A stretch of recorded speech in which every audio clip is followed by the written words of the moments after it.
대한민국 최고의 방송 스픽스가 여러분들께 강력하게 추천하는 역전의 용사들 월요일 저녁 돌아왔습니다. 안녕하십니까? 야, 이제 대통령이 일을 잘하니까 두 분도 모시기가 어려웠는데 역전의 용사들 이 스튜디오가 꽉 찼습니다. 거기다가 오늘은 특별히 한 분 아주 스페셜한 유명 인사가 이 방송을 또 직접 관람하기 위해서 와주실 정도로 인기 만점인 프로그램이 됐습니까? 됐습니까? 이렇게 해서 여러분들과 함께 좀 웃으면서 방송 시작해. 너무 낯섭니다. 낯섭니다. 자, 네. 요렇게 해야 이제 약간 반전이 있으니까요. 지금 이제 방송 시작하자마자 2,200분 들어오셨는데 제가 좀 더 끌어모아야 합니다. 한 5,000분 정도 갔을 때 단독도 보도하고 오늘 숨어있는 윤석열 관련된 얘기도 여러분들께 전해드릴 건데요. 이 방송을 위해서 불철주야 노력하시다가 시간을 내어서 시청자 여러분들을 만나 뵈러 오신 분 소개하겠습니다. 전현희 최고위원 어서 오십시오. 안녕하세요. 반갑습니다. 지난번에 한번 나오셨을 때 구독자가 좀 늘었습니까? 엄청 늘었습니다. 아, 엄청이라는 네. 기준이 한 200명, 300명? 아니요, 한 4, 5천 명 늘었습니다. 우와. 네. 부럽습니다. 큰일 났네. 시청자 여러분, 이 방송 보면서 여러분들께 부담을 드리는 방송을 오늘 해야 하는데요. 구독, 좋아요는 스픽스가 아니고 전현희 TV에 대한 관심 좀 가지고 계시고요. 좀 이따가 제가 홍보를 한 번 더 할 거고요.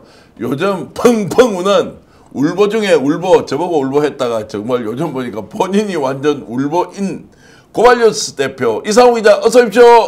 반갑습니다. 야, 근데 감정이 풍부합니다. 한번 이렇게 쏟아지면 네. 한 10분 정도 이렇게 아니, 내용이 너무 좋더라고. 밤 11시에 하니까 이게 정서적으로 이렇게 막 이렇게 좀 교감이 좀 되는 부분이 좀 너무 있어요. 좋더라고요. 아니 그런데 네. 보시는 분도 같이 울어요. 야, 이게 요즘 참 이마뉴스는 이상호의 마감 뉴스 밤 11시 하는데요. 고발 뉴스가 요즘 메인 방송보다 이마뉴스가 더 잘 된다는 이야기 많고요. 어떤 날을 보니까 똥집이 2만 명씩 돼요. 그 제가 보니까 이 생각이 들더라고요. 야, 이 역전 용사 하지 말고 나도 야간에 혼자 방송해야 된다. 이런 생각이 들 만큼 방송을 너무너무 재밌게 감성적으로 하던데요. 저는 한번 보면 나이트 가운처럼 된 이런 셔츠가 아주 컬러풀한 게 보기가 좋았는데 하여튼 고발뉴스도 여러분 많이 구독해 주시면 고맙겠습니다. 그런데 더 중요한 거는 전현희 TV입니다. 알겠습니까? 자, 강성민 변호사 어서 오십시오. 안녕하십니까. 네, 아유 이제 강성민 변호사가 우리 뉴스 리포터처럼요, 이제 네. 뉴스캐스터처럼 이제 중요한 소식들은 전해주려고 스픽스도 오늘부터 좀 확 바꿔서 좀 해보려고 하는데 조그맣게 이렇게 이제 좀 변화는 하는데 여러분 기대하셔도 좋겠습니다. 김종욱 박사님 어서 오십시오. 예, 안녕하세요. 안녕하십니까. 예, 눈물이 없는 김종욱입니다. 자, 김종욱 탄탄TV는 지금 10,000명 넘으면 본인이 단독 방송을 한다고 해놓고 10,000명 넘었는데 아직 단독 방송 안 하고 계십니까? 이제 할 겁니까? 뭐야? 자, 할 겁니까? 라는 거는 하여튼 자, 오늘 이제 여러분들 이렇게 뵀는데 제가 자주 이렇게 만나는 한의사 한 분이 계세요. 네. 이분 오늘 오후에 잠깐 뵀는데 야, 이제 대선 끝나면 방송 안 볼 줄 알았다는 거예요. 왜냐하면 윤석열한테 3년 동안 너무 고통을 받아서 이재명 대통령이 딱 당선된 뒤에 방송을 안 볼 것이다라고 생각했는데 그렇게 되지 않는다는 거예요. 그 왜 그렇습니까? 이러니까요. 첫 번째는 중독된 것 같아요. 하나 있고요. 중독된 것 같아요. 두 번째가 중요한데 야, 요즘 이재명 대통령 잘하는 거 보니까 신이 나서 방송을 더 보고 싶다는 거예요. 맞아요. 찾아보는 사람이 많다는 거예요. 기대 좀. 요즘 정치하는 맛 나겠습니다. 어떻습니까? 네, 방금 저도 그런 말씀 많이 들었습니다. 이재명 대통령 뽑고 난 뒤 잘하는 거 보면서 신이 나고 그냥 방송을 더 많이 보게 된다, 찾아보게 된다 이런 말씀을 거의 똑같은 말씀을 제가 많이 들었고요. 저도 정치하는 입장에서 우리의 손으로 또 우리 당 대통령을 이렇게 뽑고 또 자고 일어나 보니 느닷없이 이제 여당, 집권 여당의 지도부가 돼 있어가지고 그 부분도 효능감도 느껴지고 좀 굉장히 책임감도 느껴지고. 알겠습니다. 이제 여러분들께 최초로 공개할 질문 있습니다. 이건 대본에도 다 없는 질문인데요. 전현희 최고위원께서 며칠 전에 이제 한남동 관저에 가서 식사를 하셨죠. 네. 한남동 관저 식사하셨는데 한정식으로 이렇게 나왔다 그러대요? 네, 그렇습니다. 반찬도 괜찮았습니까? 반찬, 뭐 저는 개인적으로 좋아하는 반찬인데 된장 아욱국, 아욱국, 호박죽, 호박죽. 그리고 불고기 몇 점, 한 4점 정도. 예, 예. 그리고 옥동구이라고 해서 제가 되게 좋아하는 예. 이제 음식이라 기대를 했는데 한 점, 요만큼. 그러니까 옥돔 한 마리를 한 10명한테 나눠서 예. 주신 것 같아요. 네, 그 정도 아주 소박한 소박한데. 네, 식사였습니다. 그래서 사실 밥 먹고서 배고팠죠. 아마 저는 괜찮은데 남성분들은 아마 좀 배가 많이 대부분 집에 가서 고팠을 라면 끓여 드셨겠죠. 그랬을 것 같습니다. 매우 소박한 네, 정말 아주 소박한. 한정식 세트라고 하는데 진짜 맨밥에 네. 반찬 몇 가지 우리 국민들이 먹는 야 이거 방송에 최초 공개하면 안 되는데 여러분들 대통령이 여당 지도부 전 현직 지도부 모셔놓고 식사를 했는데 너무 그 찬이 소박해가지고 네. 야 공간은 대통령 관전대 밥은 서민들의 밥상을 먹었다. 야 이거 이재명 대통령이 너무너무 이제 잘한 것이다 이야기 나오더라고요. 네. 대통령님이 그날 쭉 말씀하시는 그런 데서 국민의 세금을 혈세를 정말 아껴 써야 된다 이런 생각이 완전히 박혀 있는 것 같아요. 네. 그래서 조금이라도 세금을 낭비하는 이런 것은 하기 싫어하시고 해서 안 된다 이런 생각이 굉장히 많으셨고요. 그런 게 이제 아마 그날 밥상에 나타난 것 그래서 아닌가 듣기에 싶습니다. 그 왜 대통령 시계 있잖아요. 그것도 안 주셨다는데? 그것도 안 만든다고 그러셨다는 안 만든다고 했는데 그것도 좀 이따 얘기 좀 합시다. 근데 지금 이제 식사와 관련 얘기를 좀 더 네. 여쭤봐야 될 게 있어요. 자, 그러면 후식은 뭐가 나왔습니까? 후식은 커피하고 수정과 뭐 이런 거 나왔습니까? 아니면 다른 게 나왔습니까? 그냥 과일하고 몇 음료는 점. 과일 몇 점. 네, 그러니까 네. 한 서너 개 나왔죠. 네, 네, 그리고 네. 음료는 뭐 주시던가요? 없었습니다. 그래서 누가 하는 말이 있어요. 후식이 차라리 고구마였으면 더 나았겠다. 후식이 차라리 고구마였으면 좀 빼라도 좀 풀렸을 건데. 근데 거기 차가 안 나왔으면 고구마가 목이 막혀서 먹을 수 있습니다. 그러니까 너무 소박해서 네. 정말로 서민들이 요즘 살고 있는 게 이런데 이게 이제 아마 저희들이 단독으로 여러분들께 알려드릴 것 같은데요. 그 이제 밥상 하나하나도 네. 대통령과 정치인이 하는 이 행동은 메시지가 되지 않습니까? 그러니까 어떻게 지금 식사를 했는데 이걸 뭐 취재를 누가 해가 보도할 일도 없고 대통령실이 또 알릴 것도 아니지 않습니까? 그런데 저희들이 이제 이 내용을 여러분들께 전달해 드리는 것은 겉과 속이 다른 게 아니라 겉과 속이 똑같이 이제 간다. 정말로 아껴야 한다. 그러려면 나부터 아껴야 한다. 대통령이 뭐 5억 10억 쓰고 5천억 1조도 썼는데 단 100원도 아까운 것은 쓰지 말자. 라는 자세로 가지고 있으니까 나라가 얼마나 부강해지겠습니까, 여러분. 이재명 대통령 뽑는다고 고생했습니다. 박수 한번 드리겠습니다.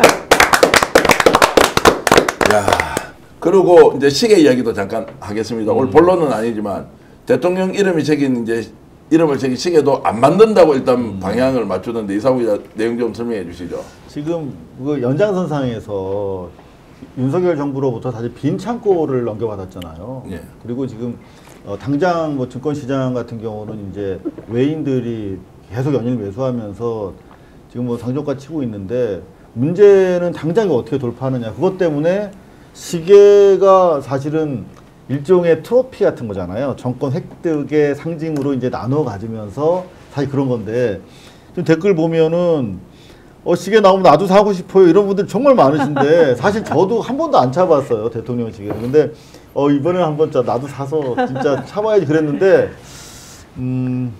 수익 사업으로 하면 안 될까 모르겠습니다. 이야, 빠르네.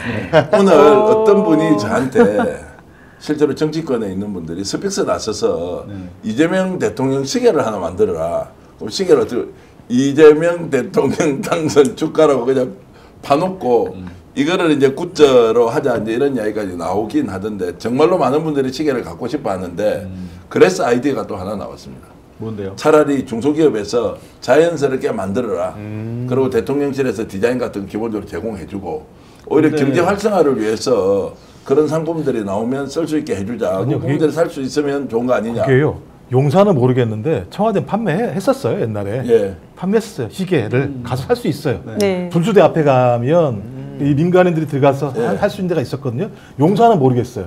용사는 모르겠는데 제가 볼 때 말씀하신 것처럼 그런 중소기업들하고 청와대랑 매칭을 해가지고 그분들 들어와 오셔가지고 판매할 수 있게 하고 그걸 홍보하면 좋은 거죠. 근데 그 말씀하신 대통령 그 봉황 같은 경우 휘장 사업은 그거는 함부로 저작권과 관련해서 허락해 줄 수가 없는 사안으로 제가 알고 있습니다. 근데 자, 예. 약간의 오해의 소지가 있는데요. 약간 과장돼서 언론에 보도가 좀 된 것 같습니다. 그날 이제 우리가 만찬을 마치고 밖에 나와서 차를 기다리면서 헤어지려고 하는데 이제 의원들이 농담 삼아서 이제 가는데 보통 뭐 선물이라도 하나 주는데 대통령님 뭐 선물 같은 거 없습니까? 이제 그러면서 시계는 없나요? 이렇게 이제 물은 거죠. 그랬더니 시계 해야 돼요? 네. 그런 취지로 이제 약간은 시계가 왜 필요한가 뭐 이런 취지로 말씀하셨지만 안 하겠다는 뜻은 아니었고요. 아마 이제 상황을 보고 국민들이 이제 많은 요청이 있으면 시계를 만들 수 있지도 않을까. 어떤 그렇게 분이 그 질문을 생각합니다. 하신 겁니까? 여러분들이 의원들이 밥까지 넘어갔으면 됐지. 거기다 시계까지 왔어요. 농담으로 나올 때 배가 고팠다고 나올 때 배가 고파서 이게 뭐 이 어려운 시기에는 배부르게 먹고 나오면 요거도 먹습니다. 덜 먹고 나와서 열심히 일하고 이렇게 해야죠. 의외잖아요. 놀랍잖아요. 놀랍죠. 사실 네. 보이지 않는 공간에서 좀 뭐 실컷 좀 드셔도 되고 삼겹살 지글지글 구워서 먹어도 될 것 같은데 대통령은 이제 그런 것까지 뭔가 좀 국민들에게 진심으로 보여주려고 한 게 아니라 그게 본인의 생각과 마음이어서 아마 식사도 매우 단촐하게 했다. 근데 저 전현희 의원님께서 관저 다녀오셨으니까 일단 개수영장은 대충 이제 다 얘기가 됐어. 근데 그 내부 인테리어와 관련해서 원래 좀 식견이 있으시잖아요. 근데 미술관 같이 정말 돼 있던가요?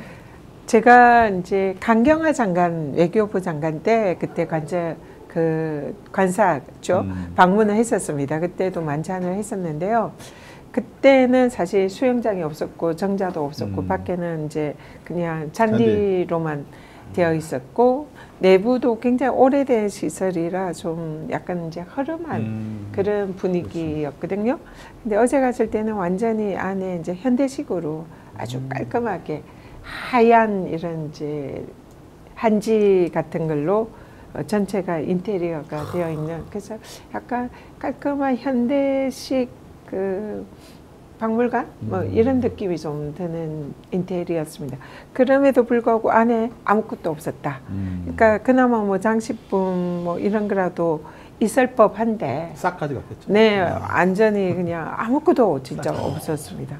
그래서 진짜 그냥 완전히 다 가져갔거나 다 치워버렸다는. 그림이 제법 있었다고 들었는데 그러면 그것도 싹 가지고 그림이 그 식당 만찬장에 그림이 한 점이 있었어요. 모네 그림이었는데 그게 이제 우리가 진품인 줄 알고 이렇게 했더니 그 디지털 그림 있잖아요. 네. 그러니까 벽에 부착이 되어 있었기 때문에 그건 못 해간 것 같아요. 자, 그게 이제 주인이 누군지 특검이 시작되면 이제 다 찾아낼 수 있겠죠. 국고로 구입한 것이 이제 정말로 개인적으로 소장하고 있던 것을 전시해 놨다가 돌려간 것인지 그건 이제 따져봐야 하는데. 옛날 그 탐사 기자 주진우 씨에 의하면 그 김건희 여사는 그런 거 소유하는데 무력이 없으셔가지고 그림 같은 거 별도로 컬렉팅하지 않는다고 그러셨거든요. 그러면 그 이후에 뭐 기호가 변했는지 아니면 뭐 좀 확인해 볼 필요가 좀 있을 것 같아요. 무력이 없다고요? 주진우 기자가 이렇게 무력이 없다고 했었습니까? 그래서 무력이 없는 사람이 그렇게 하나요? 그림에 관한 한 무력이 없다. 그림이 돈 되는 건데 실제로 그러니까요. 무력이 없을 리가 매우 없는데. 인격적으로 훌륭한 분이다라고 그때 말씀하셨습니다. 우리 주 기자님께서. 가방만 좋아하는 거야. 말씀하신 의도가 다른 의도셨구나. 가방만 좋아하는 거야. 6천만 원짜리 목걸이는 좋아지고 그림에 대해서는 물욕이 없어지고 그런가 봅니다. 과감하게 잊어버리죠. 그 실제로 이제 그날 이렇게 모였을 때 대통령 또는 주변에 이제 우리 정현직 지금 지도부 그 구성원들 함께 이렇게 이제 보고 나서는 전체적으로 굉장히 화기애애한 분위기가 됐던 것은 분명한 것 같고 네. 대통령은 어떻던가요? 자신감 좀 넘치게 좀 믿어달라. 제가 좀 잘 해보겠습니다.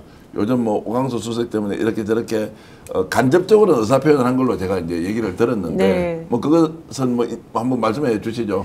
어떤 느낌이었는지. 평소에 이재명 대표를 보는 느낌이었습니다. 아, 그래요? 네, 우리가 사실 이제 거의 매일 만나다시피 회의도 하고 이 내란 사태 이후에 진짜 거의 뭐 같이 시간을 보냈고 그 과정에서 뭐 토론도 많이 했고 전략도 많이 짰고 그래서 좀 스스럼 없는 이런 분위기였는데요.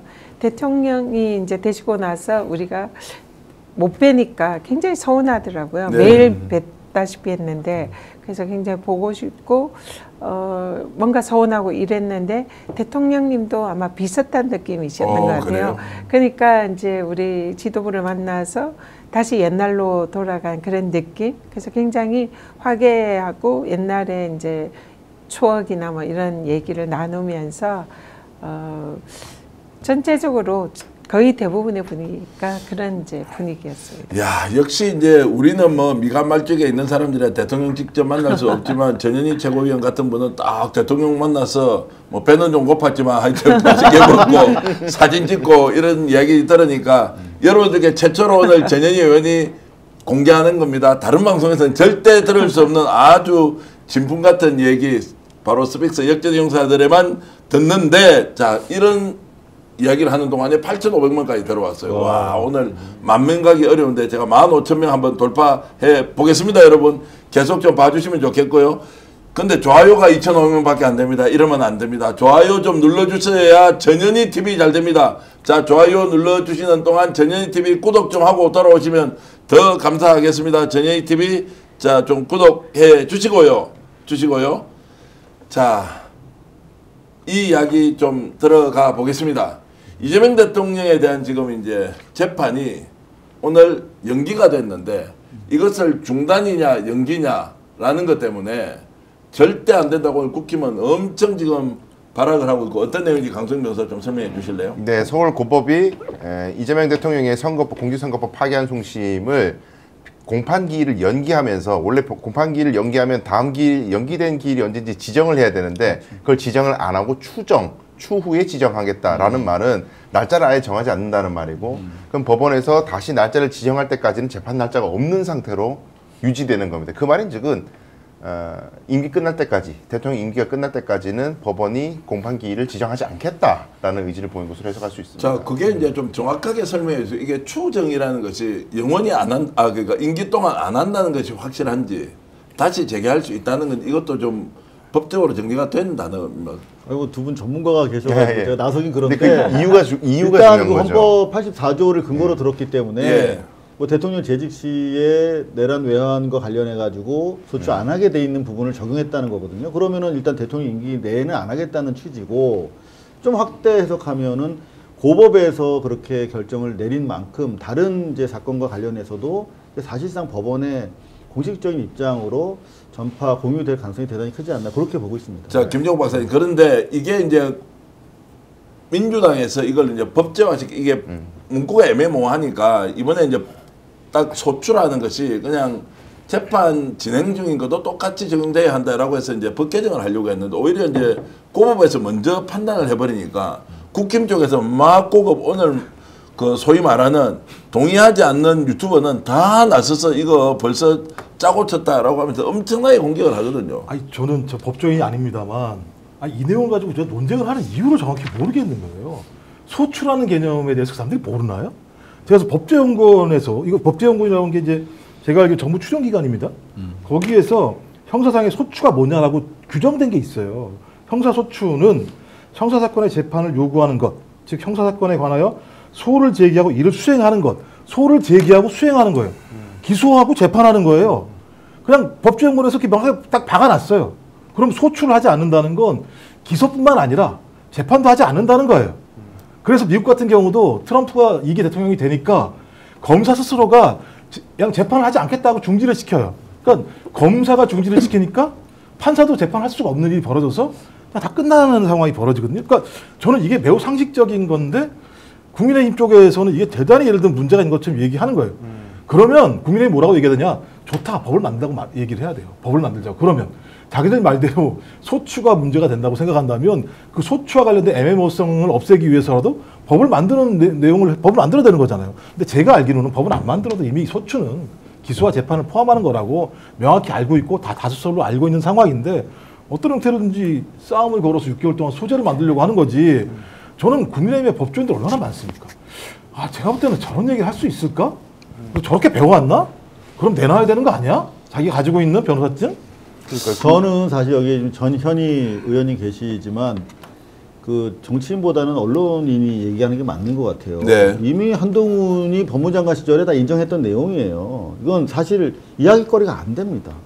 당연한 거를 그동안 눈치 보면서 정치적으로 편향했던 법원이 이제 정상적으로 판단하기 시작한 것에 불과하고 이거는 논쟁적인 의제로 우리가 공중파나 그 공공 언론에서 이걸 다룰 의미가 없는 거라고 저는 생각을 합니다. 자, 그러면 네네. 지금 이제 민주당에서는 뭐 사실상 재판이 중단되어 버렸어요. 임기 동안 이제 재판이 없을 건데 그럼에도 불구하고 지금 입법 작업은 그대로 진행을 하는 걸로 했습니까? 어떻습니까? 네, 12일 본회의가 이제 열리는데요. 예. 그때 통과시킬 계획입니다. 근데 법제연구원에서 소추가 재판 진행까지 포함되는 개념이다라고 했는데 사실 형소법에 규정이 있습니다. 국가소추주의에서 소추의 개념이 기소와 재판 수행, 공소유지 이게 포함되는 개념으로 이미 규정이 되어 있고 그걸 헌법과 같이 이제 연계를 하면 대통령이 된 이후에는 불소추 특권의 기존의 재판 진행도 포함되는 것이 너무나 당연하죠. 그래서 헌법 교과서를 제가 사실 국회 도서관에서 다 찾아봤는데요. 네. 19개 교과서와 그 논문이 대통령이 되면 기존의 형사재판은 중단된다라고 명시적으로 이렇게 쓰여 있습니다. 그러면 그러니까 국힘에서- 압도적인 다수설이죠. 예, 국힘에서 그러면 주장하는 그런 내용으로도 소수설이 있긴 합니까? 제가 찾아본 데는 없었는데요. 없죠. 예. 한두 개 정도는 있는 것 같습니다. 그러니까 국민의힘의 네. 시종일과 하는 얘기는 소추는 곧 기소다. 기소되지 아니한다 이렇게 해석해야 된다. 그러니까 대통령 재입 중에는 새롭게 기소 못한다는 거지 기존의 기소가 된 거는 그냥 재판해야 된다 이렇게 우기고 있는 거예요. 그러니까 기존에 명문화되어 있는 내용들은 그 소추가 재판도 포함된다고 다 알고 있는데 네. 주장을 그렇게 하면서 이제 우긴다는 논리를 만들어 가는 것이라고 보고요. 네. 자, 그럼에도 불구하고 이제 일단 입법 과정은 그대로 12일 날 진행한다. 예, 하나만 제가 예. 더 말씀드리겠습니다. 오늘 김용태 비대위원장이 국민의힘에 헌법 제84조는 범죄자에게 면죄부를 주는 것이 아니다 이런 얘기를 막 해요. 막 흥분하면서 지금 완전히 핀트를 잘못 잡고 있는 거예요. 네. 아니 그러니까 정말 검찰이 자신 있으면은 대통령 임기가 끝난 다음에 기소를 하라는 거예요. 뭔가 본인이 수사해서 잘못된 게 있다고 본인들이 판단한다면 그렇게 검찰이 자신 있으면 기소를 나중에 하라는 거지. 면죄부 이런 거하고 아무 상관없는 조항입니다. 그러니까 완전 포인트를 이상하게 잡고 면죄부를 받기 위해서 대통령이 됐냐 뭐 이런 식의 논리적 정신 비약을 나간 하더라고요. 얘기예요. 그래서 정말 헌법을 완전히 무시하고 이해하지 못하는 네. 그런 주장인 것 같습니다. 그럼에도 불구하고 41% 지지했던 국민들이 여전히 국힘을 믿을 것이다 또는 지지할 것이다라고 착각을 하는데 얼마나 갈지는 좀 두고 봐야 할 것 같습니다. 지금 혹시 저희들이 하고 있는 방송에 오늘 목소리가 좀 적다고 나오는데 저 우리 부조정실에서는 이게 실제 목소리가 적은 것인지 큰 문제가 없는지 댓글로 우리 담당 PD가 글을 좀 올려주시면 좋겠고요. 이런 글들이 계속 올라오고 있는데 나만 소리가 작게 들리나 이렇게 말씀 주셨고요. 아, 오디오 전반적으로 올렸습니다. 예, 여러분 이제 지금 좀 잘 들릴 것 같은데요. 이런 지적해 주셔서 고맙습니다. 저희들이 완벽하게 준비해야 하는데 어쨌든 지금 목소리가 좀 낮다. 그래서 제가 목소리를 더 확 키워서 한번 가보겠습니다.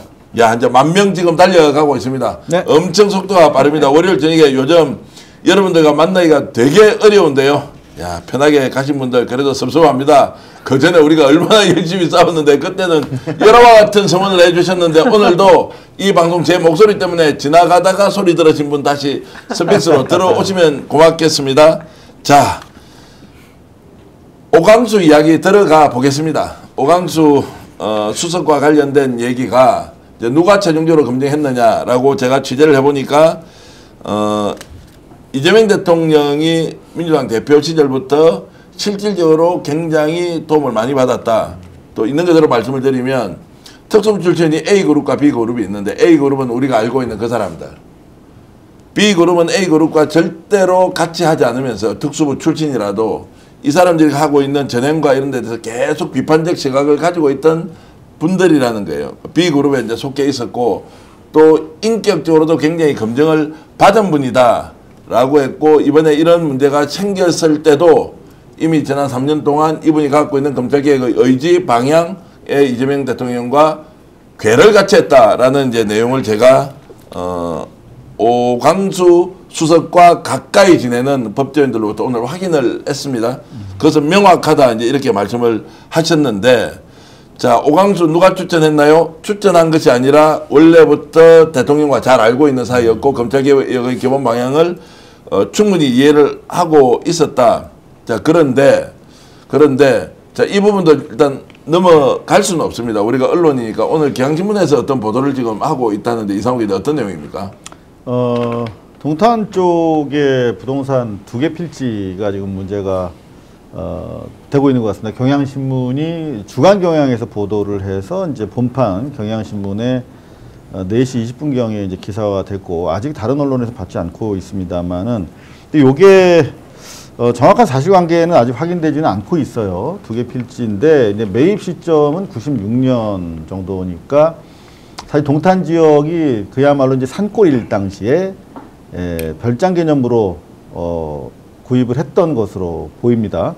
근데 일단 이 내용의 사실관계에 대해서 말씀드리기 전에 저는 좀 이상한 게 있어요. 제가 이제 탐사 기자 생활 30년 차인데, 저는 보도 자체보다 이제 보도 전후 과정에 대해서 일단 유심히 살펴보는 편이거든요. 이를테면은 이게 민사로 합의 조정된 사안이거든요. 그러니까 결과 이게 일단 뭐 부동산 그 신탁과 관련해서 이제 명의 문제가 걸리는데 하나라도 걸리면 안 되는 사안이죠. 민정수석 정도 되면. 근데 이게 쌍방간에 합의 조정이 된 사안인데 어떻게 언론에 외화됐을까라고 하는 부분에서 일단 좀 먼저 생각을 하고 싶어요. 과연 그랬을 때 이 사안이 검증 차원에서 유의미한 소재로 활용이 가능한가를 생각해 보게 되거든요. 그런데 이게 민사 합의된 내용이 십몇 년, 더구나 그 사안이 발생된 이후로부터 십몇 년 지나서 갑자기 이게 불거졌다 하는 부분에 있어서 이게 소위 말하는 검찰 캐비넷 뭐 그런 거 아니겠는가라는 측면에서 만약에 이거 가정입니다만 사실관계가 100% 드러나지 않은 상황에서 오광수 민정수석이 향후에 진행하게 될 검찰 개혁 차원에서 이를 방해하기 위한 검찰 내부의 캐비넷이 작동된 것이라면 어떻게 할 것인가 하는 질문을 먼저 던지고 시작을 하겠습니다. 그래서 그만큼 조심스럽다는 말씀을 드리는 것이고. 사실관계 조금 바로잡을 부분이 있습니다. 네네. 지금 요 사건이 네. 오광수 민정수석의 아내인 홍모 씨 관련된 거고요. 네네. 홍모 씨의 집안 사람들이 이제 오광수 민정수석의 해명에 따르면 집안 어른들이 주택을 지으면서 이제 홍 씨 아내, 그러니까 오광수 민정수석의 아내 명의로 하려고 했는데 이분은 또 이제 지인에게 명의 신탁을 했다. 그래서 소송까지 해가지고 결국 법원의 판결로 오광수 민정수석의 그러니까 딱 2개 필지 중에 하나는 조정이 됐어요. 네네네. 근데 이제 결국 법원 판결이 한 게 나온 게 명의 신탁인 게 인정이 돼가지고 실질적으로 홍모 씨 소유가 맞다. 이 부동산은. 그리고 법원에서도 본인이 그렇게 주장하면서 소송을 했던 사안이어서 명의 신탁인 거고, 명의 신탁은 뭐 아시다시피 지금 불법이고요. 그리고 이제 그 공직자의 재산 신고할 때도 다 신고해야 되는데 신고를 다 누락했다. 라는 의혹까지 지금 나와 있습니다. 네. 자, 이 내용은 제가 이렇게 보니까 심각한 수준의 문제가 아니다라는 좀 느낌은 들고, 물론 엄격한 잣대를 가지고 부인 명의로 그것도 90년대 후반에 뭔가 투자한 것을 A라는 사람의 명의로 가져가 있었는데 이제 돌려주냐 해서 내 거 돌려달라 이렇게 소송이 붙었고, 한 필지는 합의 조정했고 한 필지는 아예 돌려받았는데 이러다 보니까 이거 내 건데 왜 당신이 뺏어갔느냐 하면서 이제 A씨가, 원한을 품은 A씨가 이거 다 부정하게 모은 돈으로 그 당시에 내한테 사라고 한 거 아니냐, 이제 이런 것 같으면 약간 이게 지금 뭔가 도덕적으로 흠집을 잡기 위해서 한다는 느낌이 좀 들기도 하고. 이런 거 없으면 좋죠. 깔끔하면 좋죠. 근데 일단 여기서 우리가 살펴볼 부분 하나 있습니다. 그러니까 이게 통상적인 인수위가 있어서 충분한 인사 검증을 거칠 수 있는 시스템과 시간이 있었다면 이게 어찌 보면은 이재명 정부 첫 인사와 관련한 하나의 그 시험대의 결과로서 비판받을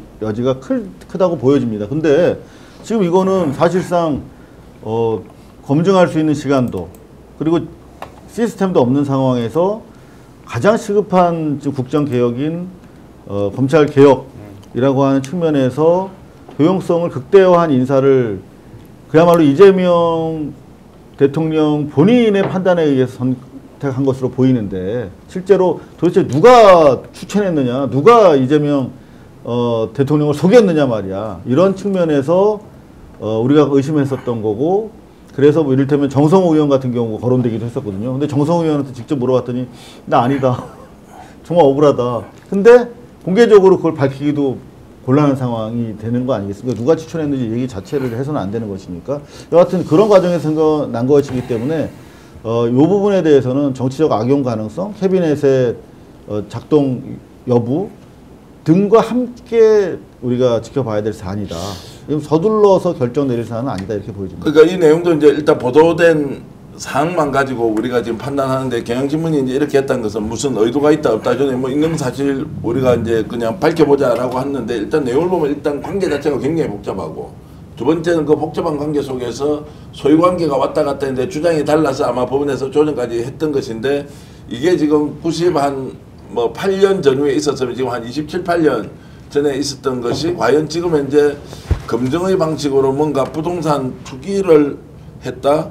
그 제목을 이렇게 뽑았습니다. 뭐 있는 것들을 읽어드리겠습니다. 중앙경향에서는 오광수 민정수석 차명으로 부동산 관리 불법으로 재산 은닉했나, 이렇게 저는 제가 매우 의도적으로 제목을 뽑았다는 거죠. 그 내용을 우리가 기자 출신이지만 호불호의 문제를 떠나서 내용을 좀 더 자세히 살펴보면 이거 양쪽 다 주장이 엄청 엇갈리겠는데 라는 것이 어서 일단 요 정도만 할까요? 여기에 대해서 더 이야기를 하는 것은 좀 적절하지 않다는 생각이 들기도 하고. 그래서 많은 분도 지적하시는 건 그거예요. 이제 경위를 떠나서 검사 퇴직하는 2015년까지 재산 신고를 안 했기 때문에 그 공직자윤리법 위반이 된다. 예.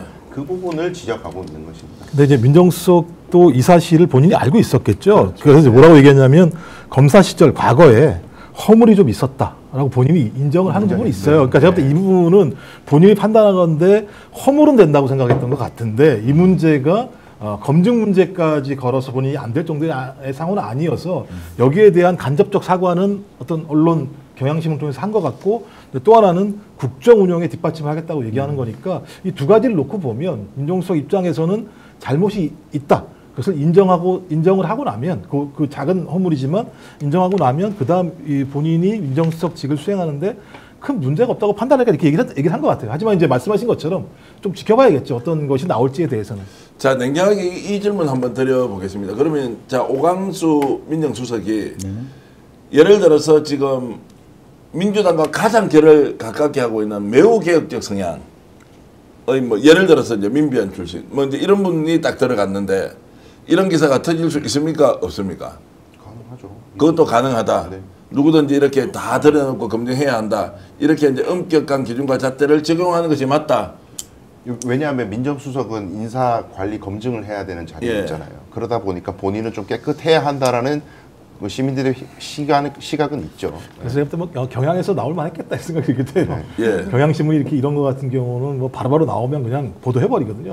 근데 저는 좀 의심스러워요. 그러니까 이런 경우에 보통 검찰 캐비넷이다라고 한다면 조정동보다는 한결의 경향에 줄 가능성이 많죠. 자, 요까지만 하겠습니다. 이 문제는 좀 더 저희들이 내용을 알면 어떤 과정에서 지금 검찰 캐비넷에 나와서 오광수 아예 죽이려고 마음먹었으니까 이거 퍼뜨려서 누군가 써라 라고 해서 가능성까지 있다는 것이니 더 이상 저희들이 판단하지 않고 일단 중앙경향의 보도 내용은 이런 것이었다 라는 말씀을 좀 드리겠습니다. 자, 오늘 강유정 대변인이 이재명 대통령과 이시바 총리가 첫 통화를 했는데 아마 강유정 대변인이 좀 더 늦게 발표하는 것 같고 일본 교도통신이 먼저 이렇게 이제 보도를 했는데요. 미국에 이어서 일본 수상과 직접 통화를 했다. 어떤 내용이었는지 강유정 대변인 이야기 들어보겠습니다. 이재명 대통령은 6월 9일 월요일 12시부터 약 25분간 이시바 시게루 일본 총리와 첫 통화를 가졌습니다. 또한 양 정상은 그간 한미일 협력의 성과를 평가하고 앞으로도 한미일 협력의 틀 안에서 다양한 지정학적 위기에 대응해 나가기 위한 노력을 더해 나가고자 했습니다. 양 정상은 향후 직접 만나 한일 관계 발전 방향을 비롯한 상호 관심사에 대해 심도 있는 대화를 나누기로 했습니다.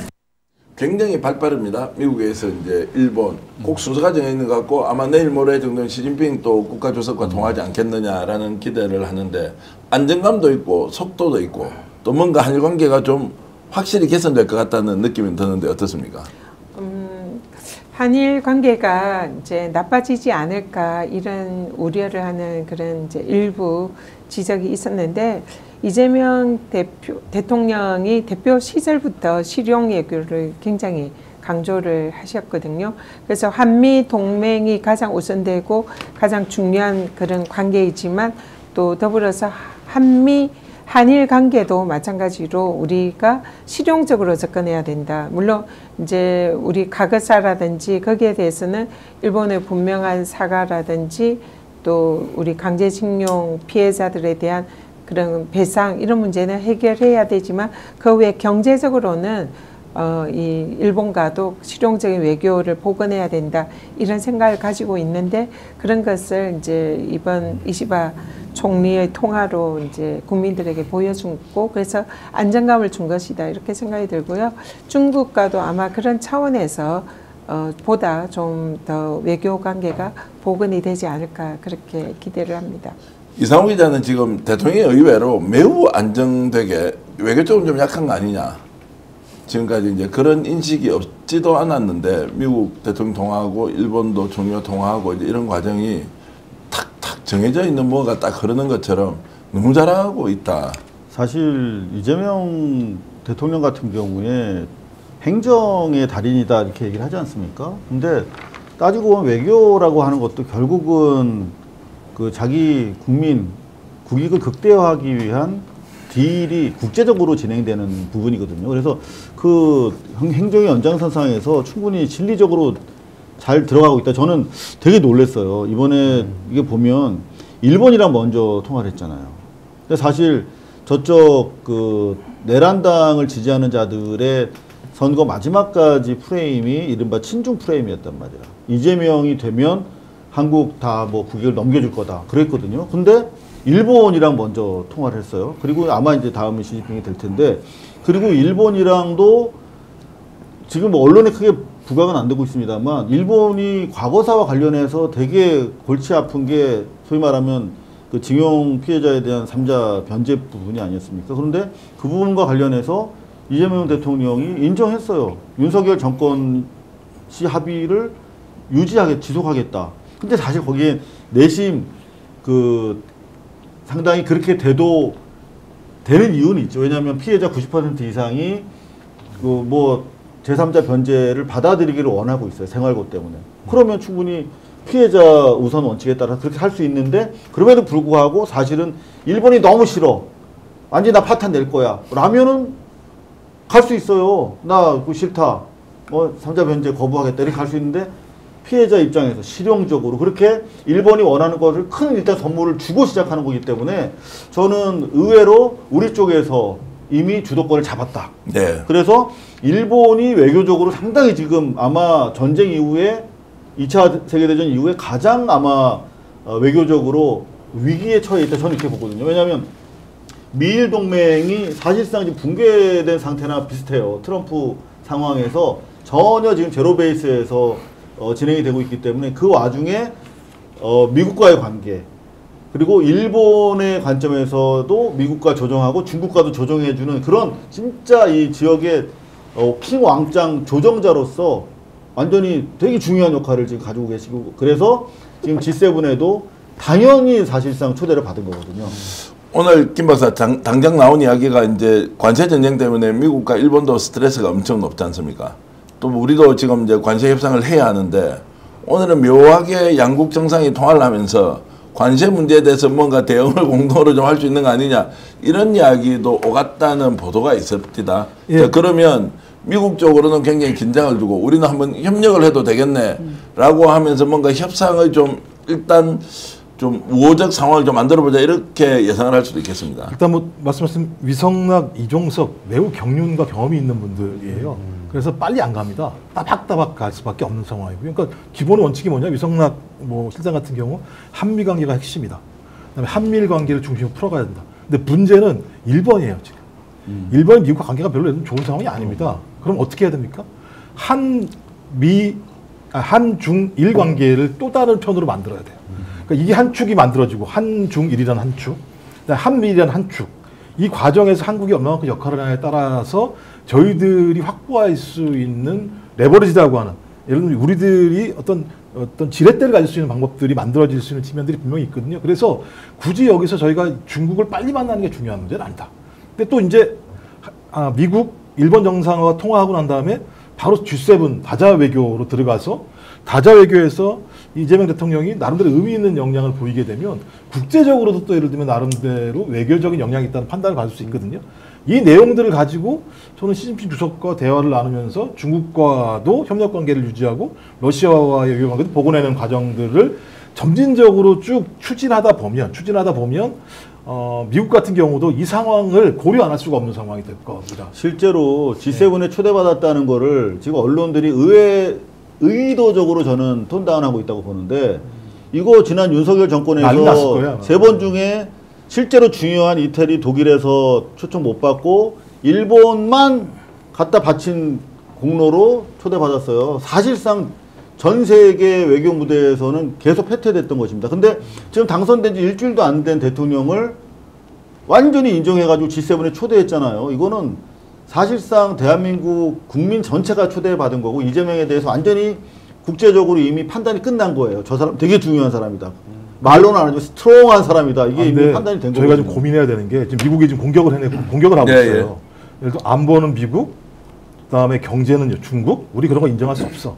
라고 지금 공격을 해대고 있습니다. 한국을 공격하고 있는 거예요. 따지고 보면. 니네들과 내 말 잘 들어야 돼. 관세 협상할 때 내 얘기 잘 안 들으면 아주 피곤해진다라고 얘기하면서 또 뭐가 나오냐면 전략적 유연성 얘기가 나와요. 전략적 유연성이라는 얘기가 어떤 거냐면, 주한미군이 원래 주한미군이 주둔하는 가장 핵심적인 이유는 북한으로부터의 우리의 방위를 지키는 동맹체제이거든요.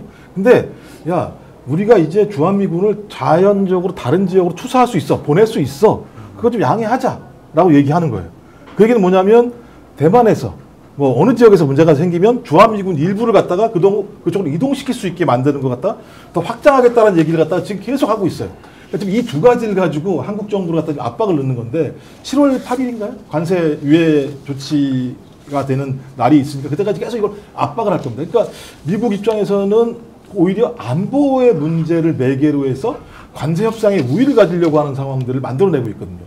저 그럼 거기에 대응하는 것을 어떻게 할 것인가, 아까 말씀드렸던 저기 한중일이란 구조랑 다자외교 구조를 통해서 나름대로 풀어나갈 수밖에 없는 측면들이 분명히 있어요. 그러기 때문에 이번에 G7에 초대받은 게 중요하다는 거예요. 그러니까 지금 EU에서 우리를 모시고 싶어서 난리거든. 미국과 관세 전쟁 차원에서 우리를 우군으로 잡고 싶어서. 근데 EU의 주요 핵심 국가들이 오지 않습니까? 더구나 중국이랑 일본도 온단 말이야. 그러니까 중국은 정말 간절하게 원해요. 그러니까 그 한중일과 중일 한에서 우리가 양쪽 그 블록에 있어서 균형자예요. 우리가 중국 쪽으로 좀 붙으면 이게 힘이 확 실리고, 그렇죠? 그러니까 우리가 엄청나게 중요한 역할을 하는데, 다행히 G7은 다자 외교 현장이야. 그래서 이를테면 트럼프랑 우리가 긴 얘기를 할 필요가 없어요. 각국 정상들이랑 짧게밖에 시간이 안 되기 때문에 우리의 존재성, 균형자로서의 존재성을 최대한 부각시키면서 트럼프로 하여금은 우리가 그다지 많은 숙제를 받지 않아도 돼요. 더구나 이재명 대통령이 후보 시절에 정말 중요한 얘기를 했는데, 이게 언론에 잘 부각이 안 됐어. 뭐냐면 전작권 회수에 대해서 강력하게 다시 진행하겠다고 그랬어요. 요 얘기는 뭐냐면, 우리 한미 동맹에 있어서 일방적으로 끌려가지 않을 거야. 라고 하는 거 명백하게 밝힌 거거든요. 이게 이재명 대표가 행정의 달인, 행정의 천재 뭐 이렇게 얘기하는데, 제가 보기에는 외교의 천재입니다. 이재명 대통령 외교의 천재다. 외교의 천재. 왜냐하면 일단 지금 이제 등용한 인사들을 보면 정말 외교의 진짜 베테랑들을, 실력자들을 지금 등용을 하고 있고요. 그리고 이 인재들을 활용할 줄 아십니다. 그래서 대선 기간에도 미국과 계속 소통을 했고, 그러니까 갑자기 대통령 되고 난 뒤 미국에서 아니면 G7에서 와라 이렇게 한 게 아니라 물밑에서 그동안 다 조율을 해왔던 거죠. 그래서 그런 걸 이제 지금 대통령이 된 이후에 그런 이제 결과물이 나타나는 거죠. 그리고 당대표 시절에 그 내란이 발생한 이후에 이재명 대표가 전 세계의 유력 언론들을 계속 만나고 소통하고 인터뷰를 했습니다. 그래서 그 과정에서 전 세계가 한국의 야당 대표로 이재명이 있구나 이런 것이 사실상 알려졌어요. 그래서 네. 뭐 뉴욕 타임즈라든지 뭐 일본의 그 외국의 유명 언론들은 거의 인터뷰를 했고 기자 간담회를 수시로 했고 한국 기자들보다 훨씬 더 많이 접촉을 했습니다. 그래서 전 세계에 이재명 야당 대표라는 이름이 알려졌고 그리고 또 인재들을 그때부터 등용을 하면서 사실상의 이제 외교 활동을 해왔고 그래서 지금 현재 그 또 지금 인사들이 보면 절묘해요. 우리 위성락이 이제 안보실장의 경우에는 대표적인 친미 동맹파, 미국과 예, 동맹파죠. 외교가고 이종석 이분은 좀 더 이제 친중이라든지 자주파, 예. 이미지가 있고 김현종 이분은 오늘 이제 외교안보 대통령 특별보좌관으로 지명 예정인데 이분의 경우에는 그 신사복을 입은 글래디에이터 국익 체대 외교 그래서 강대국가 통상 협상을 하지만 결코 뭔가 비굴하지 않으면서 우리가 얻어낼 것은 최대한 얻어낸다. 이런 분들로 포진이 돼 있어요. 더구나 통일부 정동영 지금 내정자 같은 네. 경우도 사실은 내정이 됐습니까? 내정 아직 안 됐는데 하마평에 올라 있습니다. 하마평에 올라 있고 하마평. 이제 인사 이야기하면 네. 저도 드릴 말씀이 많은데 어찌됐든 그래서 이제 외교의 그렇게 해서 천재다 이런 외교의 생각이 천재다라고 듭니다. 네. 하는데 저도 취재한 내용 여러분들께 공개를 해드리면 지금 이제 자주파 동맹파라고 하지만 절대로 한 사람의 의견에 의존하지 않는다. 지금 G7 정상회담을 가는데 외교안보라인 쪽에 제가 취재를 해보니 시나리오가 정말로 좀 심하게 이야기하면 10개는 넘을 거다. 각기 상황에 대해서 어떻게 대처할 건지를 발언의 내용이 무엇이올 때 우리가 어떻게 대응할 건지를 다 시뮬레이션을 하고 있다는 거예요. 야, 그 이야기를 듣고 대단하다. 실제로 그 실무적으로 들어가서 조언을 하고 있는 그룹도 와 놀라울 정도라는 거예요. 그래서 자 A라는 사람 안을 받아들일 거냐 B라는 사람 뭐 이상욱 기자가 평소에 더 좋다 아니면 뭐 김정욱 박사가 더 좋다 이런 게 아니라는 거예요. 지금 현재 상황에서 우리나라 이게 가장 부합한 것이 무엇인가를 가지고 시뮬레이션 하기 때문에 G7 정상회담에 가더라도 의외의 성과 국민들이 깜짝 놀랄 만한 성과 가져올 거다. 또 정상회담의 내용에서 보면 형식이 아니라 단순히 만나는 것이 아니라 내용 면에서도 굉장한 진척을 위한 사전 단계의 출발 지점을 만들 것이다. 이렇게 이제 말씀을 하셔서 혹시 그분한테 혹시 들어가십니까? 이렇게 물어보니까 본인은 대상이 아닌데 누구는 지금 아마 그 하마평에 올라 있는데 그분하고도 통화를 해보니까 매우 신중하게 하는데 의외로 너무 잘하고 있다라는 평가는 제가 하더라고요. 좀 조정을 해야 될 것 같은데 말씀 나오는 게 그런 거잖아요. 그러니까 위성락 그 안보실장은 뭐 예를 들면 친미 동맹파, 예. 그다음에 이종석 저기 지금 국정원장님은 뭐 자주파 이렇게 하는데 제가 이종석 원장님을 직접 모시고 같이 근무했다 청와대에서요. 예. 제가 통일부에서 일해서 아는데 예. 그렇지 않아요. 지금 조선일보가 만들어낸 프레임이거든요. 예. 그러니까 둘이 갈등이 있었다 과거에. 그러니까 지금도 그 갈등이 연장선이 되고 그 갈등 때문에 인사 갈등이 이런 얘기를 막 해요. 갈등 없어요. 갈등이 있을 수가 없어요. 왜냐하면 갈등을 할 만한 지금 상황이 아니에요. 외교적으로도 이런 상황이 벌어지게 되면 외교안보 전문가들은 상황을 알아요. 이 상황에서 우리가 내부에서 난리가 나면 큰 문제가 있다는 걸 알고 또 그다음에 동맹적 가치를 가지고 있는 대한민국에서 야 난 자주파야 동맹파시라 이렇게 얘기할 수가 상식적이지 않은 걸 가지고 조선일보가 달려들어서 싸움을 만들고 있다 이 말씀. 근데 그거 예, 가지고 근데 갈등이 있다고 얘기 안 했습니다. 잠깐만요. 이제 그 말씀에 대해서는 저도 좀 이의가 있는데 이렇게 해야 좀 싸우면 또 구경하는 맛도 있지. 뭐 그러면 자주파도 아니고 동맹파도 아니고. 아니 제가 내막을 알아요. 진짜 자주파가 거기 있었어요. 오히려. 제가 자주파 동맹파 이런 이야기하면서 김종대 의원 통해서 그 당시 있었던 상황들 이야기 들어보면 충분히 이제 나라를 위해서 걱정하는 방식이 달랐다 이거고요. 좀 전에 저한테 전화가 한 통 왔는데요. 사실 오늘은 이제 한일 정상 통화하고 나서 호사카 유지 교수님한테 전화를 드렸는데 수업을 하셨는지 전화를 안 받더라고요. 근데 지금 생방송 중에 전화가 왔어. 제가 그냥 전화를 받지 않았는데 평소에 호사카 유지 교수님을 존경하는 마음이 좀 덜했으면 바로 전화했을 것 같은데 이상욱 기자 같으면 내가 바로 전화를 했을 것 같은데 여쭤보세요. 호사카 유지 그래서 답변을 안 해요. 그 교수님 책망농 중인데 전화 드려도 될까요? 스픽서 정교환입니다. 이렇게 했는데 답변을 안 하셔서 아마 문자를 안 보시나 이 생각이 들기도 하고 잠깐 답변할 시간을 벌는 겸 제가 전화하는. 예, 한 겸 제가 하나 생각이 나는 게 여러분들 말씀을 듣고 보니까 네. 갑자기 열받는 순간이 생각나는 게 한덕수 전 권한대행은 이렇게 차근차근히 이재명 대통령이 사전에 준비를 하고 있고 시간이 지나면 저절로 대한민국의 존재감이 올라가는 여러 가지 외교적 포지션상 그런 시간이 있는데 왜 서둘렀나 도대체.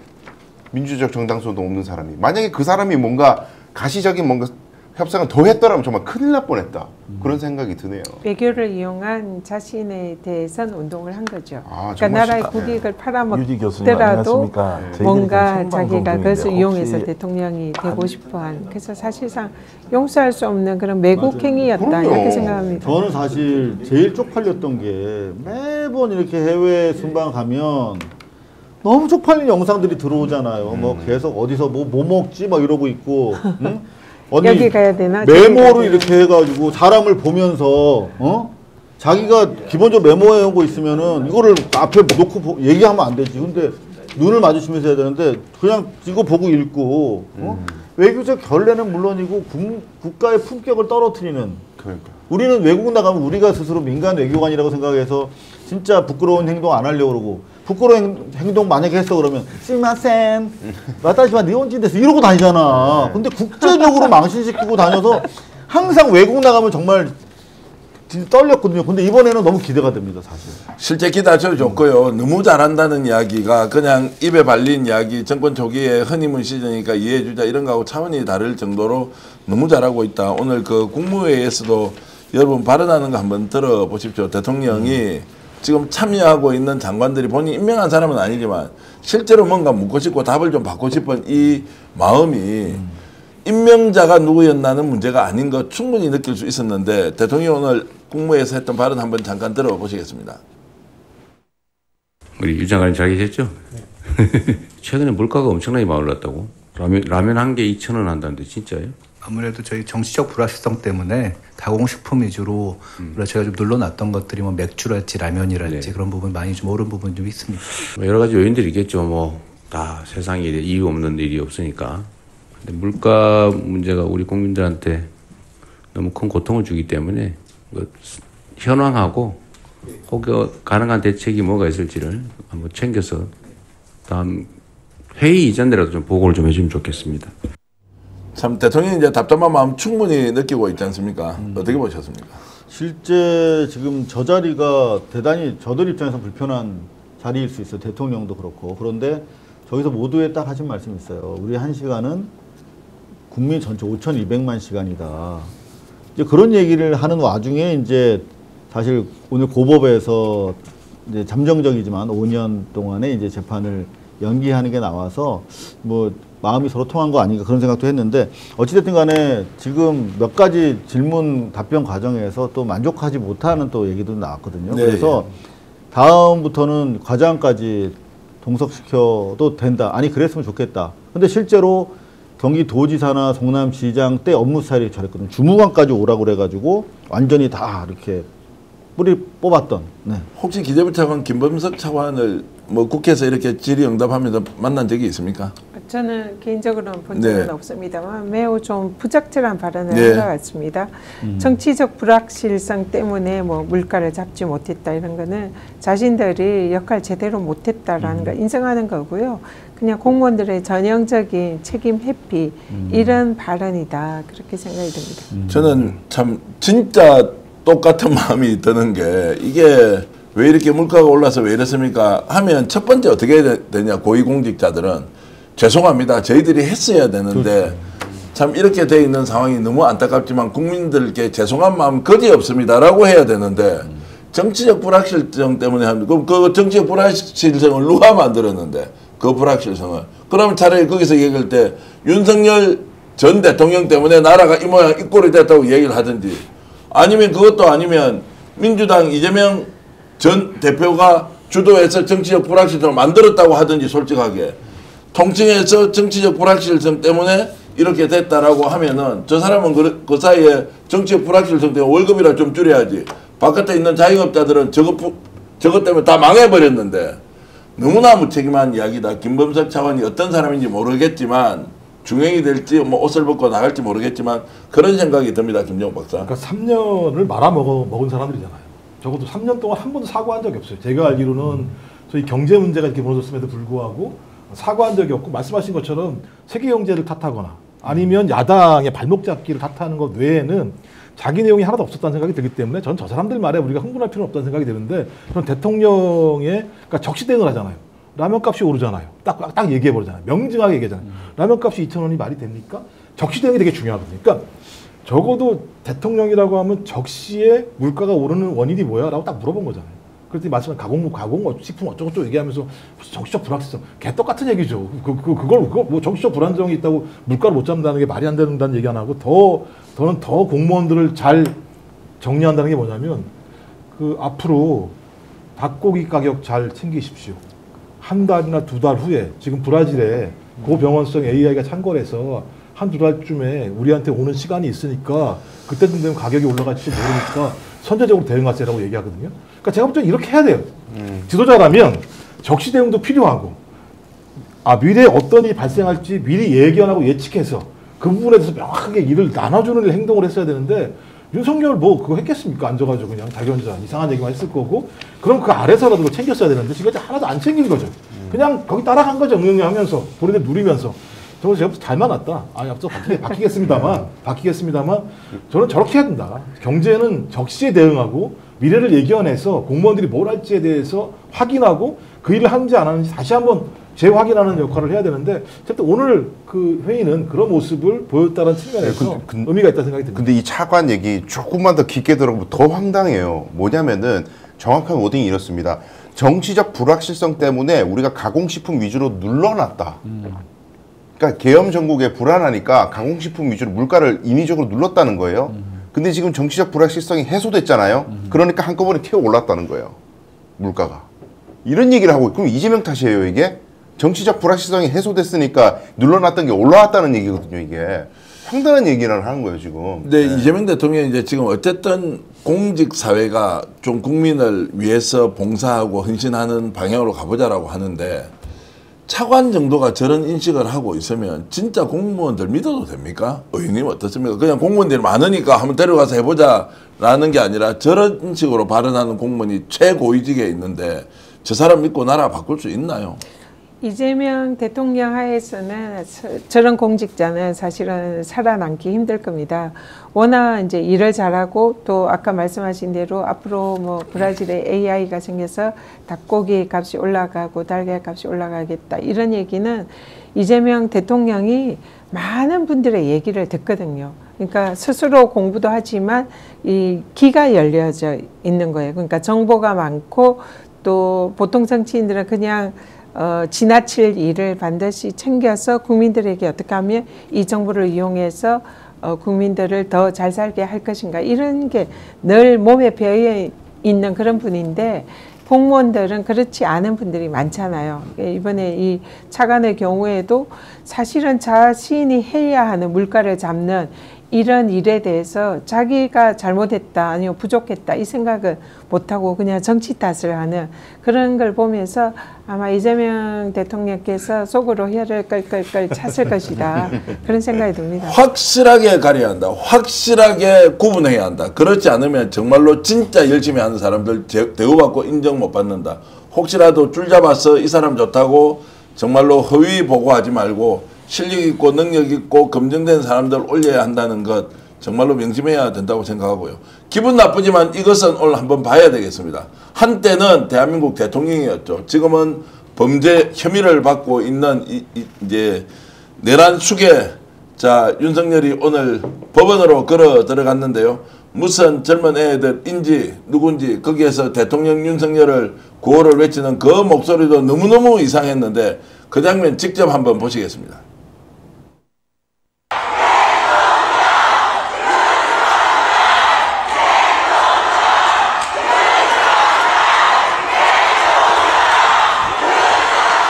대선 결과 어떻게 보셨나요?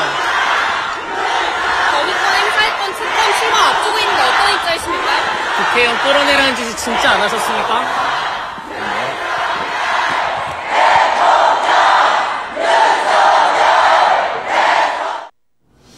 자, 첫 번째 김정욱 박사님, 저 젊은 학생들은 누구예요? 그 대체로 극우단체들이 있어요. 보니까 유튜브랑 연결되어 있는 극우단체들 같은 경우가 계속 네트워크를 통해서 만들어져 있는데, 그러니까 저게 예를 들면 뭐 엄청나게 많은 게 아니라 몇몇 사람들의 극우 유튜버들과 그 다음에 기독교 단체에 있는 메인들이 계속 단체를 여러 가지를 만들어내서 뭐 리박스쿨도 마찬가지인데요. 예. 거기서 자금들을 가져와서 사람들을 끌어모으고 그런 사람들이 주로 저기에 가서 모여있는 현상인 거죠. 그래서 많은 사람들은 저걸 보면서 야 진짜 20, 30대가 너무 극우화된 거 아니야? 라고 이제 저런 모습을 보면서 생각을 하시는데, 저 사람들은 제가 볼 때 대체적으로 다 어떤 그런 극우단체에 소속돼 있는 사람들로서 동원되어 있다고 보시면 맞을 거라 생각이 듭니다. 정광훈하고 같이 하는 사람들이야 뭐 연세도 있고 다 우리 또래 또 이상이어서 뭐 그럴 수 있다라고 하죠. 이제 젊은 친구들이 참 미래가 창창하잖아요. 좀 저런 사람들이 대한민국을 위해서 열심히 노력하고 이렇게 하면 좋은데, 굉장히 이제 보는 것 자체가 좀 저는 좀 불편해서 어떻게 해야 하느냐. 저는 뭐 윤석열에 대한 단죄 문제를 떠나서 저기에서 저렇게 막 윤석열 대통령 윤석열을 외치고 있는 그 자체가 너무 안타까워 보였어요. 이 기자 저거 어떻게 우리가 해석하고 대처해야 됩니까? 근데 저는 애써 무시하면은 안 된다. 네. 크고 다친다 이렇게 생각이 됩니다. 이게 결국은 우리 김종욱 박사 말씀하신 것처럼 리박스쿨이나 뭐 기독교 단체 그리고 전반스 일당 그런 친구들이 사실 최근에 드러나서 그렇지, 사실은 따지고 보면 MB 시절부터 지속적으로 학원과 캠퍼스에서 저런 그 뉴라이트 운동하면서 아주 오랫동안 공들인 씨앗이 지금 우리가 아는 것보다 훨씬 더 광범위하게 퍼져 있다. 그런 차원에서 우리가 사실 지난 민주정부에서 이른바 시민사회 교육이라든가 민주시민 교육이 부족했던 부분도 반성을 해야 되고 언론도 반성을 해야 되지만 잘 우리가 접근을 해야 된다라는 생각이 들어요. 저는 아이 둘을 지금 20대 남자애들을 키우고 있어서 의외로 저 친구들이 SNS에서 전파하는 팩트나 논리들이 대단히 그 휘발성이 크다는 걸 좀 느끼고 있거든요. 그래서 우리가 그런 부분에 있어서 좀 이제 대응을 우리도 저들이 나쁜 의도를 가지고 한 것만큼이나 우린 좋은 의도로 공개적으로 조직적으로 대응할 필요가 있다, 이런 생각을 하게 됩니다. 이 자유대학이라는 단체가 지금 대표는 아마 뭐 대학생 중에 한 사람인데 물러나 있고, 부대표라는 사람이 옛날에 MBC 사장이던 박성재 사장의 아들로 알려져 있습니다. 예, 그래서 이제 아버지와 다른 길을 가고 있다고 봐야 될 것 같고, 최근에 그 유튜브 계정의 그 수익 창출이 정지가 됐어요. 제재가 돼서. 그래서 동영은 떨어졌는데 지금 움직임은 황교안 신당 창당 움직임이 있거든요. 거기다 들어가 있습니다. 그러니까 정치 세력화하고 있는 거죠, 이들이. 예. 어쨌든 이제 저런 상황에서 이제 윤석열 재판 받는데 이제 구속이 언제 되느냐 구체적으로, 그리고 직위원은 왜 저 재판을 계속하고 있느냐, 이제 이런 부분을 지금 우리가 놓치고 있지 않습니까? 국회 쪽에서는 어떻습니까? 지금 이제 직위원 재판부에 대해서 뭔가 지금 뭐 탄핵까지 간다 안 간다 뭐 이런 이야기가 있었지 않습니까? 지금 약간 우리가 뉴스에서 좀 사라져 있는데 엄청나게 큰 문제였지 않습니까? 룸사롱 접대 문제 있죠, 재판 지속 문제 있죠, 또 윤석열 재구성 문제 있지 않습니까?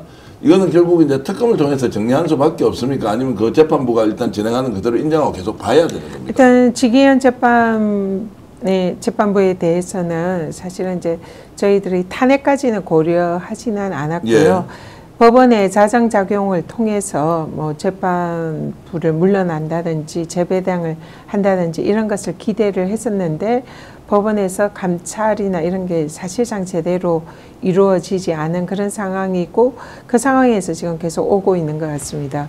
그래서 지금 직위원 재판사가 현재 공수처에 고발이 되어 있기 때문에 그 고발 사건에서 이제 수사를 받을 예정이고, 실제로 뭐 이 부분에 대해서는 사실상 특검을 통해서 해결하는 방법이 지금 유일한 대안이 아닌가 이렇게 생각이 됩니다. 자, 우리가 막 길길이 날뛰면서 이거 지금 직위원 문제는 따로 취재도 하고, 우리가 경찰 정보망 또 어떤 망 뭐 법원까지 이렇게 쭉 취재를 하면서 계속 보도를 했지 않습니까? 단독 보도도 많이 있었고. 근데 직위원 문제가 지금 쏙 들어가 버렸는데 저 사람이 저 재판 계속 하는 게 맞느냐 아니냐라는 것들을 어떻게 지금 앞으로 우리가 지켜봐야 합니까, 이 기자? 일단은 사실 그 조희대 대법관의 사법 구태타와 관련해서 우리가 진짜 특검까지 필요하다라고 하는 여론이 있었으나, 대선 과정에서 뭐 행정 이어서 사법까지 뭐 너희들이 관장하려고 하냐 뭐 그런 정치의 역습 때문에 사실상 이제 저희가 톤다운하면서 속도 조절에 들어간 거 아니겠습니까? 근데 필요성은 여전히 남아 있고, 근데 지금 보면은 정권 초반에 상당히 좀 여러 가지로 조심하는 것 같아요. 필요 이상으로 저희가 판단했을 때는. 근데 저는 적어도 3개월 향후 6개월 이내에 적어도 국민적 관심이 높았던 부분들은 동력이 있을 때 해결해야 된다. 이 법원의 대법원에 대해서도 네. 뭐 40명, 뭐 30명 찔끔 올리는 선에서 뭐 끝나는 게 아니라 이건 계속 돼야 될 부분이다라는 생각이 들고, 예. 직위원에 대해서도 마찬가지로 우리가 공수처에 대해서 계속 수사 촉구를 하면서 실제로 지금 윤석열에 대해서 경찰이 그 지난 그 체포 방해 행동과 관련해서 특수공무 집행 방해로 지금 수사 중이고 소환 통보했는데 안 오고 있지 않습니까? 그래서 2차례, 3차례까지 불응할 시에는 구속영장이 경찰에서 들어올 수도 있어요. 자, 그렇게 해서 만약에 그 신병이 확보가 된다고 한다면 어떻게 생각하세요? 그게 지금 내란 재판이랑 병합돼서 하나요? 아니면 별도로 갈 수 있나요? 일단 윤석열은 구속될 수밖에 없고요. 시간의 네. 문제다. 그런 네. 생각이 들고요. 지금 추가로 수사하고 기소해야 할 사건들이 무지무지 많지 않습니까? 그래서 검찰이나 경찰 자체 내에서도 지금 수사를 많이 하고 있고, 그것이 이제 병합되고 이러면은 구속을 할 수밖에 없다. 그러니까 직위원 재판부와 다른 재판부가 생길 수도 있는 거죠. 아니면은 병합될 경우에 더 이상 재구속 압력으로부터 자유로울 수 없는 것이고. 그러니까 추가로 돼서 이 병합이 되면 이제 재판부를 변경할 수도 있고, 또 추가로 이렇게 특검이 수사를 해서 기소를 해서 다른 재판부로 갈 수도 있고, 어쨌든 시간의 문제이지 이 윤석열은 구속을 면할 수가 없다. 예, 뭐 어쨌든 그런 상황으로 이제 치닫고 있는데, 여러분 조금 피곤하셔서 떠나 계십시오. 저희들 열심히 취재해서 계속 알려드리겠습니다. 직위원이 지원되는 룸사롱 접대가 사라졌습니까? 없습니까? 저 재판부가 윤석열 계속 재판하는 것이 맞느냐 아니냐, 대법원도 아무 말이 없이 조정도 하지 않고 감찰 결과 발표도 하지 않습니다. 법관 회의도 지금 이루어져 버린 것 같고요. 뭔가 이제 나올 만한 상황이 아닌지 아니면 의도적으로 숨기고 있는지 저희들이 열심히 추적하겠습니다. 자, 오늘 이 방송을 하는 동안 여러분들께서는 그래도 우리를 끝까지 신뢰하고 지켜주셨는데요. 제가 부탁 하나 드리겠습니다. 전현희 TV와 관련해서 지금 94,900명쯤 되네요. 네. 방송 중에 94,900명이었죠. 800명이었어요. 아, 그러면 100명 정도 늘어났는데, 네. 여러분 오늘 95,500명 채워드리고 오늘 전현희 의원이 의정 활동에 복귀할 수 있도록 좀 해주시면 좋겠다. 전현희 TV 구독 좀 해주시라는 말씀드리고요. 그리고 제가 통계 하나를 보여드리겠습니다. 뭐냐면 오강수 민정수석 임명과 관련해서 정말로 딱 하루 만에 모든 것이 수습되고 정리되는 과정. 걱정도 많이 했고 불안하기도 했지만, 오늘 단독으로 보도해드렸지만 이 내용에 대한 검증은 이재명 대통령이 직접 했다. 긴 시간 동안 이 분을 봐왔다는 것이고요. 자, 그래서 하루 동안 저희들이 긴급 여론으로 오늘 이재명 대통령의 오강수 민정수석 임명을 여러분은 어떻게 생각하십니까? 라고 질문을 했는데요. 자, 어저께였습니다. 딱 24시간 지금 지났습니다. 20만 명이 투표를 했습니다. 20만 명. 와, 스픽스가 하는데 20만 명 투표했다는 거 놀라운 일인데, 자, 이해해야 한다가 54%고요. 잘한 일이다가 21%입니다. 그러면은 75%고요. 취소해야 된다는 것은 12%에 불과합니다. 잘 모르겠다 유보하는 분도 13%인데, 이 집단지성의 발로가 결국 알고 보니까 이재명 대통령이 직접 수년간 지켜보면서 검증한 것이다. 말씀드렸듯이 특수부 검사 출신의 A그룹과 B그룹이 있는데, B그룹에 속해 있는 A그룹은 한동훈, 윤석열, 박영수 쭉쭉쭉 다 있더라고요. B그룹의 멤버들은 그렇지 않은데 대체로 평이 괜찮고, 그리고 검찰 내에서 자신의 원칙과 소신을 지켜왔던, 그리고 지난 3년 동안 윤석열에게 어떤 경우에도 협조하지 않았다는 것, 오히려 거기에서 탄압받고 피해받는 이재명 후보를 위해서, 대표를 위해서 열심히 최선을 다해서 도왔던 사람이라는 것, 그 과정에서 검찰개혁의 의지, 검찰개혁의 목표, 그리고 그것이 궁극적으로 국민을 위한 검찰로 태어나야 한다는 이재명 대통령의 확고한 철학을 100% 수용한다라는 검증을 이재명 대통령이 했더라라는 말씀을 제가 단독으로 전해드리면서, 결국 저 하루 동안 있었던 집단지성의 결과와 지금 수습되는 이 과정이 일치한다는 말씀을 드립니다. 자, 이 정도로 제가 말씀을 잘 들었으면 전현희 TV 구독을 얼마나 해주셨는지 제가 한번 보겠습니다. 전현희 TV 구독을 몇 분이 하셨는지 보겠습니다. 얘기하고 그렇게 막 아닙니다. 저는 여러분들께도 부탁도 드리고 또 잘 해드리고 좋은 또 정치를 할 수 있는 이런 기회를 또 함께 계속 이렇게 나누면 좋겠습니다. 자, 여러분들 좋은 말씀 미란님, 홍길동님 그리고 광고 형님은 스픽스 유튜버는 바로 내 친구다. 어저께 인천에서 실제로 현장 노동일을 하시는 분이 꼭 전화를 해달라고 해서 제가 연락을 드렸는데 와, 이분이 그래도 문재인 대통령 시절에 우리가 잘못됐던 것을 절대로 반복하면 안 된다.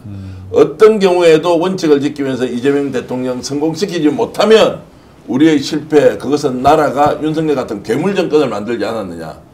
그래서 실제로 어떤 일을 하십니까? 호남 출신이신데 막노동을 하신대요. 한 1년 정도 지금 일이 없대요. 그런데도 좋은 나라 되기를 바라는 이 마음 때문에 구구절절히 이재명 정부의 성공을 빈다 이런 말씀 하셨는데 정치적으로는 견해가 조금 다른 부분도 있었지만 어쨌든 그 선생님께 말씀을 드리고 제가 한 번 더 제 전화번호 공유해드리면 010-8596-0073입니다. 혹시 필요하신 분들 제가 업무용 전화기를 하나 더 가지고 있는데 010-8596-0073 이렇게 해놓으니까 전국에서 많은 분들이 의견을 주셔서 방송에 제가 참고하고 있다 이런 말씀을 드리겠습니다. 자, 제가 오늘 광고하는 동안 전현희TV는 계속 눌러주시면 고맙겠고요. 광고 말씀 드리겠습니다. 자, 인터넷 비교원인데요. 최대 128만원 놓치지 마십시오. 신규 인터넷 가입 시 48만원, 휴대폰 구입 시 최대 50만원, 정수기 렌탈 시 최대 30만원입니다. 인터넷 성능 거기서 거긴데요. 혜택 잘 비교해 보십시오. 23년 동안 60만 명에게 983억 원의 누적 현금 산법을 지급했습니다. 그리고 개인 정보 보안도 철저해서 한 건의 보안 사고도 없습니다. 8억 원 이상의 보증보험을 가입해서 한 번도 억울한 일이 없도록 준비된 인터넷 비교원, 인터넷 휴대폰 정수기 비교는 비교원에서 꼭 하시고 자세한 내용은 1670-2571로 전화해 주시면 고맙겠습니다. 상담 받으셔도 되고요. 네이버에 인터넷 비교원 검색하시고 신청하시면 됩니다. 두 번째, 와, 우리 이제 초대형 이벤트 진행하고 있는데요. 스픽스몰입니다. 이제 실제로 가격 비교 한번 해보시고요. 그리고 품질 비교 한번 해보십시오. 인터넷 최저가로 저희들이 판매하는데요. 스픽스몰은 공동구매 사이트처럼 운영을 합니다. 방송 특가로 지금 3개월 챗박스 소팔메토와 옥타코사노를 39,900원에 판매를 하는데요. 회원 가입하면 38,900원. 이상호 기자, 이 가격은 대한민국에 존재하지 않습니다. 확실합니다. 최저가란 말씀이시죠? 최저가. 최저가이고 이 이상 가격이 더 싼 게 있으면 상하제약 50년 전통 상하제약이 10배 보상해 주기로 했습니다. 그 정도로 가격 경쟁력이 있고요. 제가 팩트 체크해 보겠습니다. 자, 그리고 목요일 날에는요. 저녁에 상하제약과 한의사 강남 1타 중에 1타 한의사가 직접 와서 저 제품이 왜 좋은지를 설명하면서 정말로 획기적인 상품까지 추가로 드리면서 공동구매 사이트를 한번 만들어보자. 스픽스몰이. 그러니까 어떻게 들어가야 돼요? 제가 검색을 자, 스픽스몰 치면 되고 QR코드 저렇게 이제 들어가면 되는데요. 어쨌든 이 가격 다시는 없습니다. 50년 전통의 상하제약과 스픽스가 손을 잡고 공동구매의 시장을 엽니다. 품질 자신 있고요. 가격 자신 있습니다. 자, 이 방송을 보는 동안에 이 방송이 살아있는 동안에 스픽스에서만 정말로 39,900원에 구매할 수 있으니까요. 자, 댓글창에 이렇게 올라가 있을 겁니다. 자, 댓글창에 우리 상품이 올라가 있으니까 스픽스몰 회원가입 좀 많이 해주십시오. 그렇게 하니까요. 회원들이 하루에 몇백 명씩 늘어요. 몇백 명씩 늘어서 제가 깜짝 놀랐는데 곧 2만 명의 회원이 될 거고요. 우리가 10만 명 정도의 회원을 만들어서 공동구매 사이트로 대한민국 최저가의 모든 제품을 구매할 수 있는 방법을 구하자. 10만의 힘으로. 예. 10만의 힘으로. 그리고 이마트 있지 않습니까? 1년에 한 6,700억 정도를 납품하는 회사도 저희들하고 조인을 해서 대한민국에서 가장 품질 좋고 값싼 과일도 공급하자. 이런 것들도 지금 계속 저희들이 추진하고 있으니까 여러분들이 저희들에게 주셨던 그 구독과 응원의 격려를 이제는 혜택으로 돌리겠다는 마음으로 제가 최선을 다해서 해보겠습니다. 자, 마지막으로 떨립니다. 이야, 됐다. 자, 박수. 전현희TV 95,000명 넘어섰습니다. 와, 여러분 너무 고맙습니다. 우리 스픽스에 대한 구독, 좋아요보다는 전현희TV 이렇게 응원해 주시니까 어떻게 전현희 의원이 국민을 배신하고 본인을 위한 정치를 하겠습니까? 이렇게 해서 압박도 넣고 응원도 격려도 하면서 이재명 대통령이 더 좋은 나라를 만들어가듯이 전현희 의원도 더 좋은 나라를 만들어가 주십시오. 네, 너무너무 감사합니다. 네. 몸둘 바를 모르겠습니다. 자, 알겠습니다. 오늘은 이재명 대통령이 여러 가지 어려움 중에도 국제적 위상도 높이고 국내에 있던 문제도 해결하고 그리고 민생과 현안에서 얼마나 진심으로 국민의 마음으로 하는지 엊그제 그 관제에서 식사했을 때 매우 소박한 식사를 통해서도 자신의 진심이 무엇인지 여당 지도부와 함께 하지 않았습니까?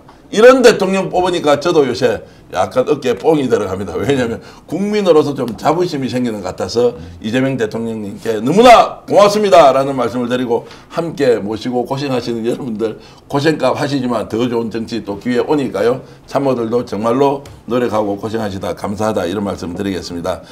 이루리님, 하늘꽃님, 짱님, 그리고 본수님, 꽁님, 람씨님, 오마이사데님, LYN님, 우와 전현희 의원님 구독했습니다. LYN님 고맙습니다.